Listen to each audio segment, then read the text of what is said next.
Kaya ganda ng umaga gaya ng ating masasaksihan ngayon sa aming hulaan. Ito ay isang kwento nagmula sa Gresya, isang mitolohiya na pinaniniwalaan ng karamihan. Ang kwento ni Pandora at ang kanyang bakol. Una sa lahat, gusto ko muna natin ipakilala ang aming sarili mula sa inyo. Ako nga po pala si Padre Pico S. Marcelo, isang tagapagsalaysay at mahawak sa dalawang karakter sa dulang ito na si Hermes at Prometheus. Ako po si Ridley Borja, kung ako ng Pandora. Ako po, si Alexander Lorenzo, maganap bilang at bilang. Ako po si Rizzo sa mga aklong bilang apply.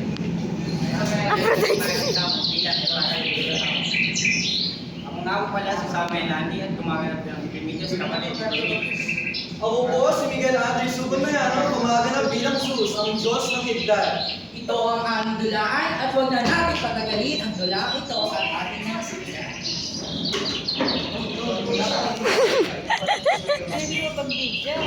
Ang Pandora's Box ay nangangahulugang isang pinagmulan ng malalaki at hindi inaasahang mga problema o suliranin.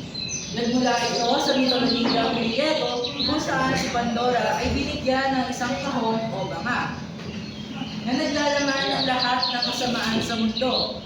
Sa makabagong konteksto, ang parirala ay nagpapakita ng mga panganib na pagiging mausisa o mga panganib na kaakibat ng pagtuklas ng mga nakatagong issue.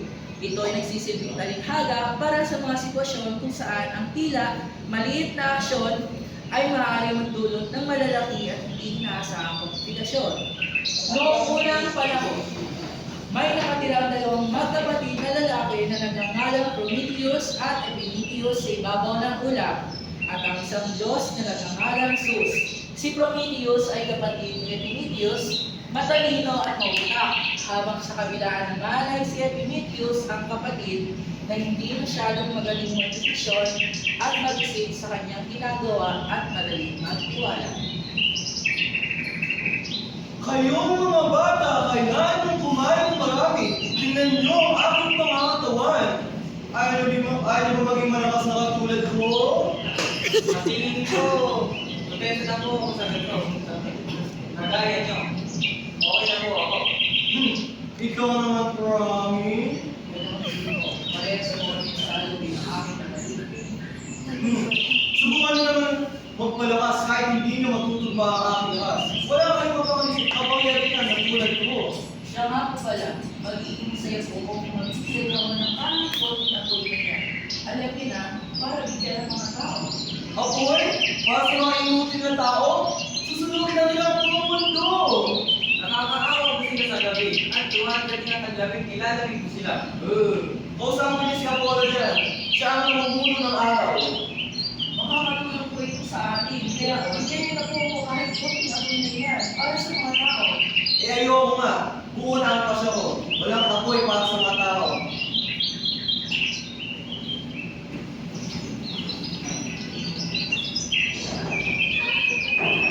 Labis na nalungkot si Epimetheus sa sagot ni Zeus. Samantalang si Prometheus naman ay labis na hinahingis. Sumunod na araw, habang nanonood si Zeus sa mundo, bigla niyang nakakita ng apoy sa lupa at ang di katagalan ay nakita niya si Prometheus. Prometheus! Anong ginagawa mo? Naku po, hindi! Agad-agad umalis si Prometheus sa langit at sinalubong ito ni Zeus na galing na galing sa ginawa ni Prometheus. Ano sa tingin mo ang ginawa mo? Hiningan ko lang muna ang mga nakakawang tao. At saan naman ang tingin mo na ko yun? Ikagulo po, just ng araw. Wala nang maisip ng sasagot si Zeus.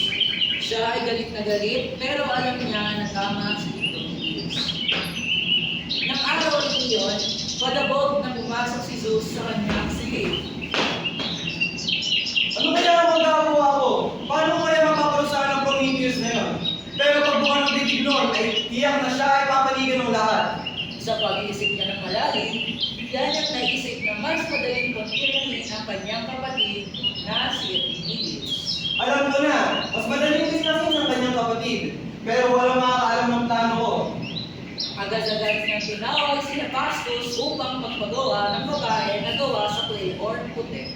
Siya ay magiging tao at siguraduhin mo siya ay magiging pinakamaganda sa lahat. Susunod po, kamatay. Pero narito po malaman kung ano rason kung bakit siya ang magawa. Anak, para sa konting kasiyahan, konting kakuwanan sa aking malungkot na palasyo. Sige po, dati po siya pinakamaganda. Sige na, gawin mo na. At nagpagawa sa kanya, makikita na napakaganda Just niya at nice. nagniningning ang kanyang mga mata na parang mga itim. Oh, Athena! Napakaganda talaga sa kita ito. Oo, iya. Gawa ko sa pinakamagandang nila. Oh, iya. Kami nasa Yaya, Ikaw, Binigyan ni Aphrodite ang babae ng mga regalo, kaya lamang ang pagnanasa, biyaya, higit sa lahat, ang kagandahan.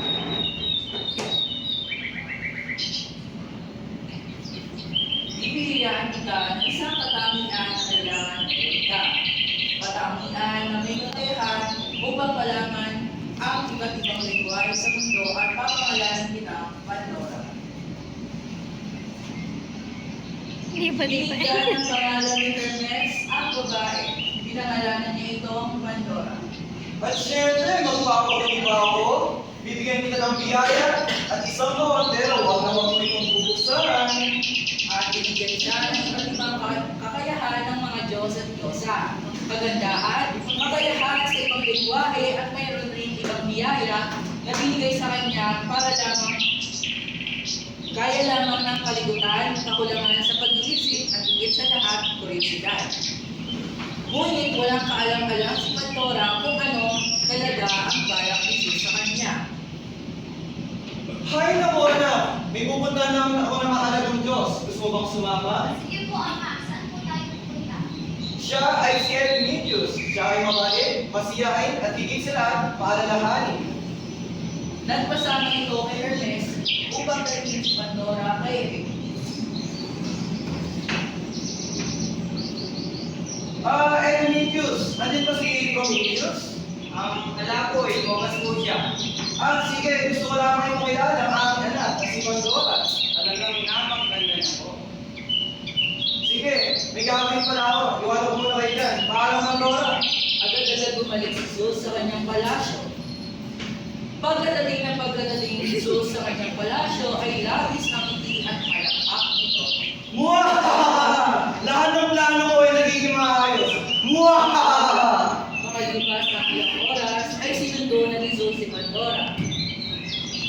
Nang pagkadating ni Jesus, nakita niya na nagkakatuwa sila ni Epimetheus at si Pandora. Sinalubong ito ni Pandora. Oo, Ama. Gusto ko lang po si Epimetheus. Siya po ay mabait, maalahanin, at higit sa lahat, masaya kausap. Sandali, hindi ganyan ang tamang. Mabuti kung gano'n. Ipapakasal ko na kayong dalawang bukas.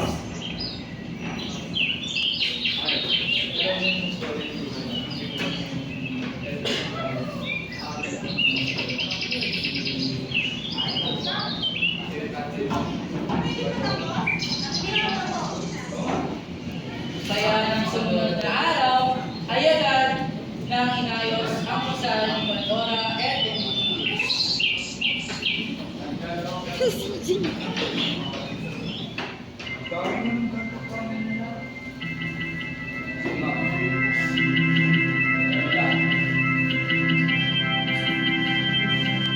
Kaya ng sumunod na araw ay agad nagpakasal si Pandora at Epimetheus. Aking munting Pandora. Isang araw pala ako dito nakakasama. Ibigay sa iyo ang mga tao pero huwag na huwag mo itong bubuksan. Epimetheus, ikaw na ang bahala sa susunod. Narito ang dalawa sa sinabi pero pumayag pa rin sila. Sa paglipas ng araw, patuloy pa rin ang paglilibot ni Pandora sa bahay ni Epimetheus. Halos nakita ko ng lahat ng laman ng bahay na to. Ang hindi ko na lang nakikita ay ang laman ng kapag na binigay sa akin ni Ama. Tatanungin ko si Epimetheus para hiram niyang susi. Pero nang tanongin niya ito, hindi pumayag si Epimetheus. Kahit anong klaseng pagmamakaawa niya, hindi pa rin ito umayag. May bibigay ko ang lahat sa'yo, pero ang hindi ko mabibigay yung nais mo. Talagang nainis si Pandora sa sinabi ni Epimetheus. Kaya ng isang araw, habang wala si Epimetheus, hinakaw niya ang susi mula sa silid nito at pinuntahan ang kahon upang buksan.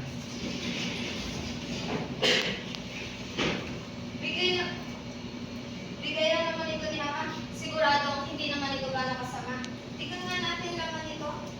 Sa pagbukas niya ng kahon, isang malaking grupo ng insekto ang lumabas. Agad na sinara ito ni Pandora. Hala! Anong nagawa ko? Ito ay lahat ng mga kasamang bagay sa sanlibutan. Galit, kasakiman, kasawapangan, kalungkutan. Anong problema, mahal ko? Ikwinento ni Pandora ang lahat na nangyari kay Epimetheus at nagsimula rin itong mag-alala. Ano ang gagawin natin?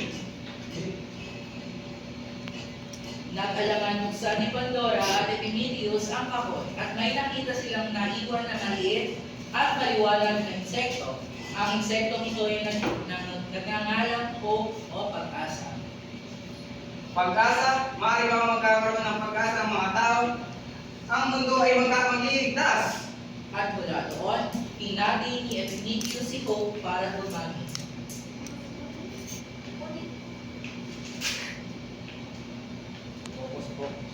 Hanggang dito na lang ang saklaw ng aming kapangyarihan. Nice! Lumipad ang mga ito sa mundo ng mga tao upang lumaganap ang pag-asa sa lahat. Sa pagdaan ng mga tao, lumaganap ang kasamaan, pero ang pag-asa ay patuloy pa rin sa pagkilos. Habang patuloy ang pagkilos ng pag-asa sa ibaba, sa itaas naman ng mga ulap, kumikilos din si Zeus. Ay, ano ang nagawa ko? Bakit ko mabinigay ang kaunay kay Pandora? Ano na ang mangyayari sa mundo? Si Miguel yung outstanding sa kanila. Ano? Ang galing. At dyan na po nagtatapos ang aming dulaan. Maraming salamat po.